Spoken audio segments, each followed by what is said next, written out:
If night 1 didn't disappoint, I'm pretty sure night 2 will. Welcome back, guys, to Fog Wrestling. Tonight on Raw, we have night 2 of the WWE 2023 draft. But we thought this would be a good time to put together our list, or should I say, my list. You're just going to react to the list. But we're going to list the 10 biggest draft picks ever. And of course, this is my opinion. I factored in the picks themselves and what led after the picks. So yeah, this is my top 10 picks of all time. Whether you agree with these picks, whether you don't agree with these picks, let us know down below. But I guarantee you, every single person on this list will be more impactful than anybody that we've seen Friday night on SmackDown or tonight on Monday Night Raw. What's your quick thoughts on that before we move in? Absolutely. I mean, it could literally be anyone for the drafts for like 2010 and below, and it would obviously be more impactful. Could be Hornswoggle getting drafted to the ball pit, and it would be more impactful. So let's get stuck in. Yeah, let's get stuck in. Coming in at number 10, and I know technically this is a cheat. Technically this didn't happen, but you know what? It did happen. And for almost 2 hours, this draft pick was legit. Coming in at number 10, we have John Cena in 2011. Moving to SmackDown in the first draft pick of the night, only to move back to Raw in the final draft pick of the night. And I get it, WWE copped out, but at the time, this felt absolutely huge. For the 2 hours that we believed it was happening, it just didn't seem possible, because John Cena, obviously in 2011, was undeniably the face of the company. And SmackDown in 2011, not only was it a B show, SmackDown's always been the B show, but by 2011, I mean, it was a distant B show. Yeah, the B show that was hanging on. I remember watching this live, and it was an epic moment. Cena's big shocked expression. But you kind of always thought in the back of your mind that they would always just put him back on Raw, didn't you? Yeah, but not the same night. I kind of did. Well, it happened, guys. It made history, and this is the first time someone has ever been drafted on a show and then drafted back on the same show. Do you think this was a case of, was this them breaking their own rules? Were people actually eligible on the same night to go back? I don't ever remember that happening. It was just for shock value. Like, of course it was. We don't need to look too deep into it. But yeah, I mean, had this happened in like 2006, 2007, I don't think Cena to SmackDown would have felt like such a big deal. But this happening in 2011, when SmackDown really was the B show, it was mad. Yeah, it was mad. But of course, it didn't happen, and Cena drafting to SmackDown, even though it didn't happen, comes in at number 10. Coming number 9, speaking of a draft that didn't happen, we've got the 2004 draft with Triple H being drafted to SmackDown. Yes, Paul Heyman picked a little ball out of his tumbler. He opened it up and it read Triple H. This caused Triple H to go crazy. This split up Evolution. Eric Bischoff wasn't happy. He said this pick shouldn't count because John Cena was the one that actually picked the ball out for Paul Heyman. He complained, but McMahon said it was official, and it was official. However, at the end of the night, after the draft, they came to a conclusion that Bischoff was willing to trade the Dudley Boys plus Booker T in order to get Triple H back on Raw. I mean, what was your thoughts when this happened again? It's not like, I wouldn't say SmackDown was the B show here, but it's just the fact that Triple H was like basically never out of the world title picture. He was like the main man on Raw. He was like leading the Evolution faction. I just don't think Triple H was somebody you expected to get drafted tonight. It is at the latter end of Evolution, I guess you could say, towards the end. But it's a weird one. Why would Heyman ever agree to that trade? Yes, he's pally with the Dudley Boys, and I had a wee invasion run with Booker T, but come on, those three. Let's be real, right? See, in 2004, Booker T and the Dudleys were doing nothing. Yeah, Booker T lost his momentum and the Dudleys were... Bubba Ray put the pounds on again. See, to be honest, I don't think the Dudleys ever really recaptured. Till they went to TNA. But anyway, once they split, I don't think they recaptured that. But for me, this is madness, you know, massive shock. Triple H was... I wouldn't say, was he the top guy in the company? Maybe, just due to the fact that he'd held the belt so many times, and they hadn't really transitioned to Cena and Batista yet. They were still like breeding through the Ruthless Aggression guys. The Rock and Austin had just gone. I mean, you can make a case that Triple H was the biggest star here, and he was just like, you just associated Triple H with the Raw main event title picture. Yeah, I'd absolutely say he was the biggest star. So for him to go to SmackDown, it was crazy. But he got traded back later with the draft, so it didn't happen. So the first 2 picks here didn't happen? Yeah, even though they happened, they ended up not happening, if that makes sense. Moving in at number 8, a draft that did actually happen, a draft that did not change either throughout the night or after the show, was Rey Mysterio getting drafted to Raw in 2008. Reason I thought this was so big is because it was the first time Rey had been drafted to Raw, and it was the first pick, and also it was like, Rey, apart from 1 or 2 appearances, had never been on Raw at this stage, and it was well known that SmackDown, I can't remember the channel they were on at the time, but they had like a large Latin American audience. Was it TPN? It might have been, and like that was partly the reason why Eddie Guerrero was moved to SmackDown, why Rey Mysterio was on SmackDown. You got the Mexicules on SmackDown. Sure, they loved that. SmackDown was known for having a larger Latin audience, so at the time when they did move Rey to Raw, it did come as a shock, and it was the first pick of the night, and it was like a big pick. It was Rey Mysterio, for God's sake, a guy that had never been on Raw minus 1 or 2 appearances on ultimate SmackDown a special show. Yeah, it'd be like Taker. And again, he was on SmackDown because the Cruiserweight title, he was always kind of associated with that. I mean, this, in my opinion, would have been like Trish Stratus being drafted from Raw to SmackDown. It's just something you didn't expect. It was almost like Rey Mysterio had to be a SmackDown guy. He was blue. But, yeah, this night he moved to Raw, and I thought it was a big pick at the time, and I was not expecting it. I agree with being on this list. I remember it. Now, what I would say, the thing that does annoy me is, from this point onwards, in the drafts, Rey Mysterio just yo-yos every single year, and I think that's why the draft kind of went downhill after 2008. I've already ranked all the drafts, but I feel like at 2008, you felt like people were established on certain shows, and it felt like it felt fresh. But in my opinion, by the time we get to like 2009, 2010, it was literally just the same draft picks moving every single year. Yeah, and I'm pretty sure Rey Mysterio moves 4 years in a row. That's a joke, though. From Raw to SmackDown, from Raw to SmackDown. But this pick here was big.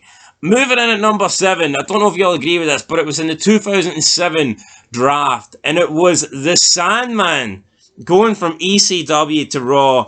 Just a draft I did not expect to happen at all, partly because I just assumed that the ECW originals would stay on ECW, and I just did not ever imagine that the Sandman would get an opportunity to be live on Monday Night Raw. Back then, ECW and SmackDown were taped, but for Sandman to get the opportunity to wrestle live on Raw, Sandman live, it's just an absolute disaster. I was not expecting this. However, the run was pretty fun, even if he did get released like less than 6 months after it. But yeah, for me, Sandman moving to Raw, it kind of signaled to me that, look, because RVD left just before this, I think Sabu left just before this. Simon's gone. And then they move one of the last ECW originals from ECW to Raw. It was kind of like, I wouldn't say it was a nail in the coffin for ECW, but if you thought ECW was going to be anything like the old ECW, this was basically Vince saying, look, I don't care about the old ECW.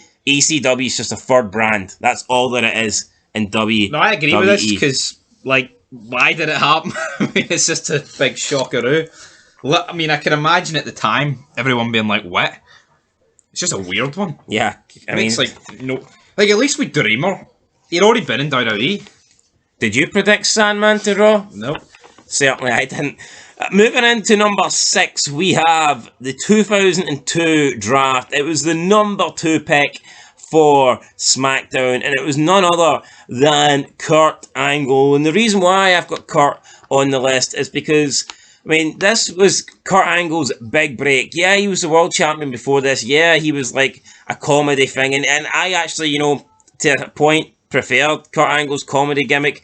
But I feel like SmackDown is where Kurt Angle really stepped up, and he became a legit main eventer. Yeah, before that, he was in the main events, But SmackDown's where he had his big run. He became known as part of the SmackDown 6. He had most of his success on SmackDown. He main evented WrestleManias by being on SmackDown. Plus, I loved the whole interaction with him and McMahon, the way he wanted to be the number 1 pick, and he was guiding McMahon through the night. And then he was pissed off that McMahon picked The Rock, and then even when McMahon picked Kurt, he was still annoyed. He says, I should have been number 1. And then McMahon's like, maybe he should have been number 1. For me, maybe this pick should have been number 1. Maybe it should have been, but do you agree with Kurt Angle coming at number 6? Absolutely. Not that he needed it, but it took him to another level. I can't say that he wouldn't have went to that level on Raw, but let's be real, he didn't go to Raw, he went to SmackDown. And you say he might not have went to that level. I could just imagine Kurt not really winning the belt with Triple H on Raw. No, it's possible. I mean, we don't know, but I do think he had a better chance on SmackDown. No, absolutely. And that's the thing. Triple H and Kurt Angle don't really ever face again. Yeah, I mean... Can't recall. Well, I can recall a showdown. I don't recall a match, but I definitely recall a showdown in 05. Speaking of 5, moving into the 5th pick, we've got the Raw 2004 draft. And this one, to me, was just a shocker, and I thought it was very unique, the way they done it. It's Paul Heyman, who got drafted from SmackDown to Raw. It was the last pick of the draft. Heyman was a GM at this point. Heyman and Bischoff were picking their respective draft picks out of the tumbler, the trombone, whatever it's called. And the last pick Eric Bischoff had did read Paul Heyman. Paul Heyman then got drafted from SmackDown to Raw, and he quit on the spot. So not only was it a shock move, and it showed that everybody is eligible, it's not just wrestlers. I mean, this kind of just showed that you can be anybody and you can move in the draft, and it also led to Paul Heyman kayfabe, quitting the company and stepping down as the SmackDown GM. So for me, it was a shock at the time, and it led to Heyman leaving his post as SmackDown GM. I think it definitely deserves a spot on this list. I tell you what, I never knew this happened, but I know he rips the neck brace off, doesn't he? Yep. I can't remember it, but maybe he just ripped it off after he found out the trade. Triple H going. That's the real reason he quit. Do you agree with this being on the list? Yep. Great moment. Yep. Back then, the GMs mattered. The only thing that I think lets down the 04 draft is the picks weren't that great. Edge moves from SmackDown to Raw, and RVD moves from Raw to SmackDown. Now, I get Triple H was in there, but that didn't happen. A lot of the picks were poor. You'd like Rene Dupree and Mark Jinrad. But the presentation was good. No, the presentation was very good. I just think the 04 draft could have done with just a couple more big names. Yeah, no, it could have. But anyway, a lot of big names had disappeared, so...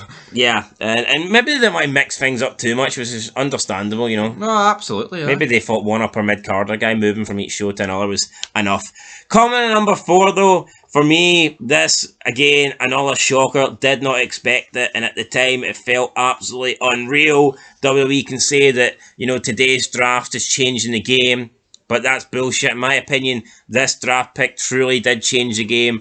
And it was Devon Dudley being drafted to SmackDown in 2002. Please call my name. Splitting up the legendary Dudley boys. Just moments before this, Bubba Ray had been drafted to Raw by Ric Flair. McMahon then responded by saying, I see what you're doing. You want to get one of the best tag teams of all time. Well, I'm not going to allow you to do that, because my next pick is Devon Dudley. And this splits up the Dudley boys. They both go on to have, their own careers. And I actually really enjoyed the Dudleys solo runs. I thought they were really good.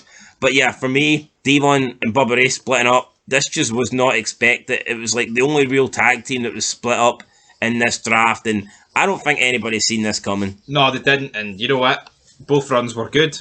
Devon, comedy-wise, was brilliant. I mean, obviously from an in-ring point, I don't think it was spectacular. But Bubba Ray from an in-ring point, I thought was good as well. I think Devon also helped get Batista over. He got him started, yeah, definitely. Exactly. The Deacon. I mean, yeah, so... I mean, who knows? If Devon doesn't take Batista under his wing, who knows if Batista gets that spot in Evolution? It was going to Mark Jinrad at one point, so with Devon Dudley to thank Devon Dudley to thank, and do you think that deserves its place on the list? Yes, P4 sounds about right for me.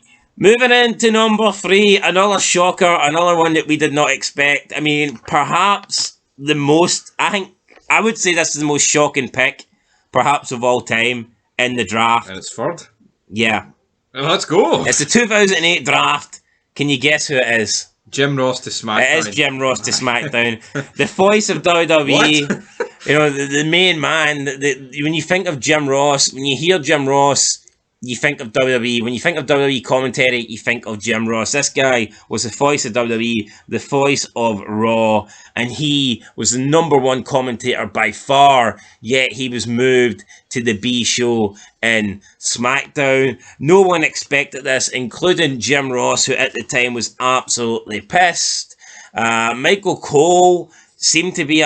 Michael Cole's a little bit shocked, but you could definitely tell Michael Cole was a little bit happier about the situation, whereas JR was legitimately pissed. Maybe not as pissed as Taz, who basically was watching the death of ECW unfold during this draft. I see why JR's pissed, but I can kind of understand it.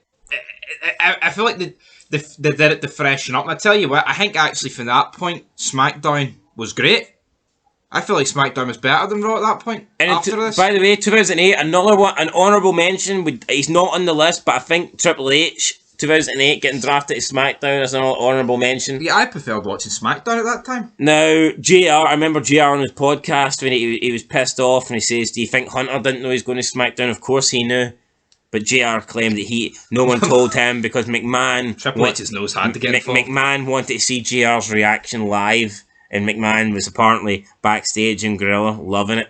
Just seeing the shock on JR's face. God damn. But according to JR, that's the same would never have been done to Triple H. Well, obviously it wouldn't, but imagine it was. I think Triple H, with Triple H's reaction, I think you can tell he knew though.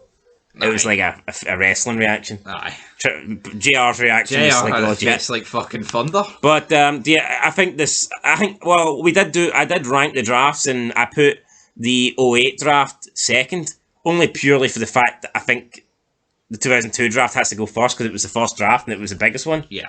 But I thought the 2008 draft was great. So many big names moving. Like, we've got JR on the list. Like I said, Ray moving from SmackDown to Raw. You Triple H moving to SmackDown. You CM Punk. ECW getting absolutely done. Yeah, ECW got fucking Jeff Hardy. ECW got Matt Hardy. They wish they got Jeff Hardy. SmackDown got Jeff Hardy. And again, this was a very exciting time for SmackDown. So, yeah, for me, the 2008 draft was great. It could have been a bunch of 2008 picks on here, but I've went with JR in third place.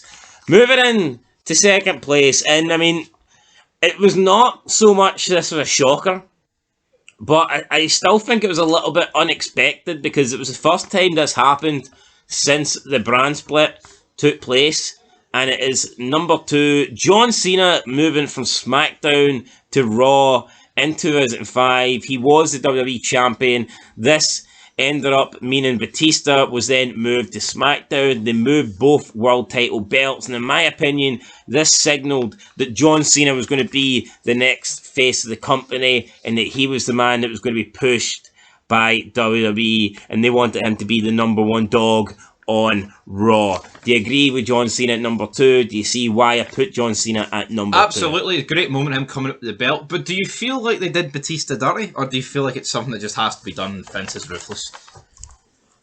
I mean, it could. It's a combination of things. It could be we see Cena as maybe the bigger draw. Maybe they also want to split Batista up and get him away from Evolution, get him away from Triple H, make things a bit fresher. Yeah. They switched the belts as well. I don't know. Did they want to switch the belts? I just think that it's like I don't think anyone expected this to happen. The way I look at it is, I think it was the right decision because if you look at their careers, Batista has to feud with like Taker, Edge, Kane, Khali, those sort of people. Well, Cena goes and has matches against Michaels, Triple H. I feel like the better matches happened because of it. Now maybe Cena against Taker is what we missed out on, but we got a lot more. In my opinion, I would say Cena versus Taker is the only match that never happened that should have happened. Yeah, it was the only match that we really missed out on that we care about. So I can't for that era, absolutely. Yeah. So Cena coming at number 2, and coming at number 1, I think we have to go with the first ever pick. Who's the first ever pick? It's The Rock, Dwayne Johnson. McMahon got the number 1 pick. And his pick was The Rock. And then The Rock came out and cut a scathing promo of McMahon.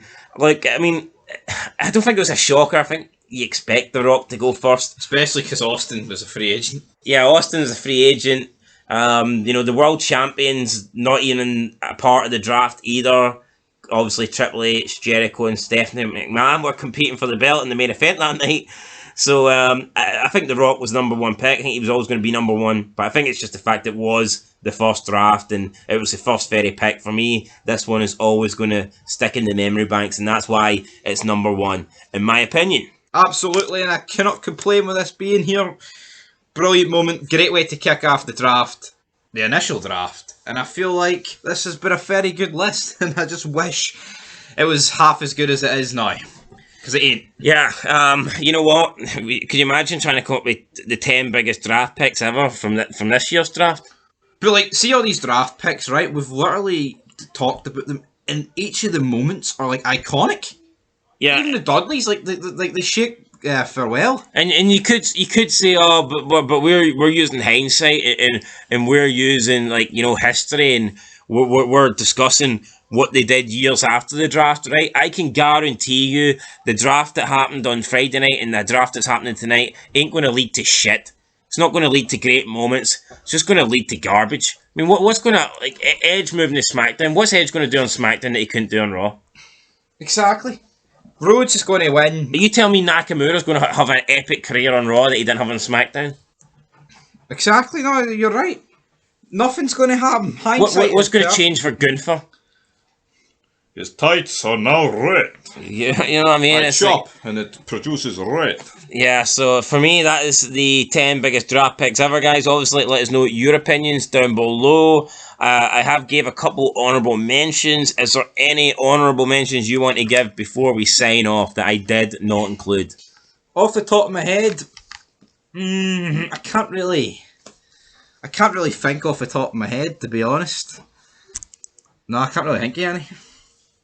Alright, okay. That's probably a letdown when you've put me on the spot. Yeah, there, I was kind of, just throw it a name. Fuck it. Throw it a name, let me think here. We never got Taker going to Raw. Well, that's not, we never got it. Yeah, no, but I'm thinking. I'm just asking for an honourable mention. Honourable mention? His brain's fried. My brain is fried, I can't think of one. What about the last draft pick, Lita? Was that not pretty big?